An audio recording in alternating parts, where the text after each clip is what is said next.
Hey everyone, Paul here from OrthoEvalPal. Today I want to talk about noisy necks. And how many of you out there have experienced a noisy neck? I bet you it's just about everybody who is watching this video right now. But you don't need to worry. Having a noisy neck is not always a bad thing. Okay, and I'm going to explain why that is today, where the noise comes from, and if you should worry about it or not. Might even give you a couple tips on how to decrease the amount of noise that you hear up in the neck. Today I want to talk about kind of good noise, bad noise. I have a lot of patients who come in who have, upper back and neck discomfort. And, I had 3 patients standing next to each other the other day talking about how noisy their necks were and what kind of noises they made. And so we associate noise with a problem. Okay, especially when we talk about orthopedic problems like shoulder, knee, foot and ankle, and cervical spine and lumbar spine. Everybody talks about how much noise they have in their joints. Well, the noise is really not a bad thing. It's only a bad thing if there is a pain associated directly with the noise that is made. So if there is a definitive pop and pain associated with that, you need to be worried about that a little bit more. But we don't worry about it so much when maybe you go to a chiropractor or a therapist does a manipulation of your spine and you hear this really large pop or a series of pops and cracks. We associate that with something good, right? So it's really all about perception. So don't worry about generalized noise that you have, when you move your neck or look up or down. Not too worried about that unless there's a definitive pain associated with that noise. All right. So what causes noise? What causes this stuff we call crepitus or noise in the joints? Well, there's 3 major reasons why that is. A joint is made kind of like a little ball and socket. Sometimes it's 2, joints put together like this, but they're most oftentimes surrounded by this capsule tissue, which is like a water balloon. It's pressurized. It helps to hold fluid in there. It helps to hold those joints together. And if you move that pretty quickly or to an extreme, sometimes these air bubbles will move in there and cause a popping sensation, kind of like when you crack your knuckles.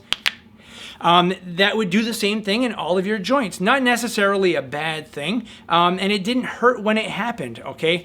The next reason why people can get noise in their joints or in the neck is because a tendon or a ligament can rub over a bone, it can rub over the joint, it can rub over a spur and cause some of that crackling type sensation or even a definitive pop.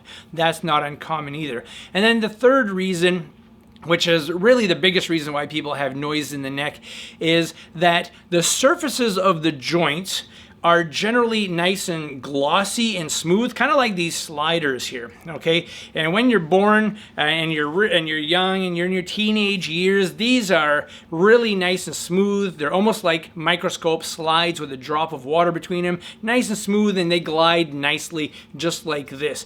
But as we get older, those joint surfaces become a little more pitted. Okay, so an example would be taking these nice smooth sliders, like when you're really young, and moving them back and forth. You don't hear a lot of noise there, do you? Okay, because those surfaces are nice and smooth. Well, as we get older or as we develop poor postures and weakness, we can develop a roughness to those joints, almost like these half rolls over here. So once we start to move those roughened surfaces together, you'll hear a little bit more noise in there, all right? Now, is that necessarily bad? No, absolutely not. Your neck is made up of many, many joints that are called facets, and they sit on each other just like plates, okay? And those plates have to, move on each other, okay? The more that your neck bends forward, the more that these joints open up. When you look back, those joints close and they compress against each other. So if they're rough, they're going to rub against each other even more.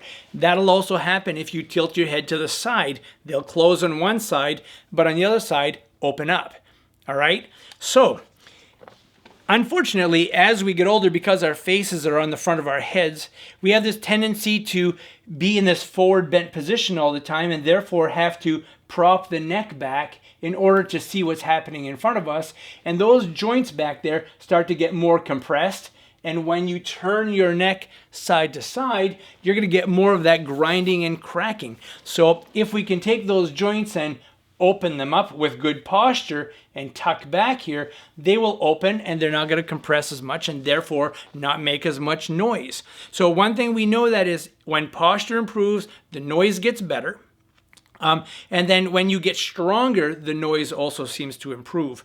Now, the neck is probably the area where people hear this noise the most, okay? We get it, this crepitus in all of our joints, but we're so much more attentive in the neck because your neck is attached to your head. Your head's like a cavern, and those noises reverberate right up the spine to the head, and you can hear it really easily because it's close to your ears, all right? So that's why people like kind of, it comes to their attention so much faster when they have noise in the neck.